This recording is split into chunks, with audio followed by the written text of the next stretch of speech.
I'm Jordan Lee with Rapid Signal.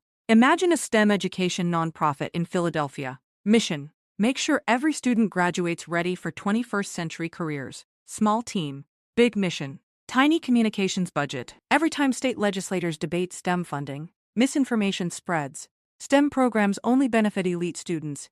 Coding classes replace real education. These programs don't help kids who aren't going to college. By the time the nonprofit drafts a response, the funding is already at risk. Now imagine they have Rapid Signal. Philip Choi, STEM educator, industry experience, Prism Atlas, responds in 25 minutes with workforce data, student outcomes, and the economic case for STEM investment. And every week, their supporters hear a Signal Network podcast, program updates, student spotlights, and why STEM funding matters for every community, not just wealthy ones. That's the full stack.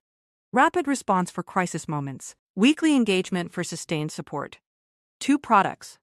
1 infrastructure. Built for organizations that can't afford to be slow or silent. I'm Jordan Lee.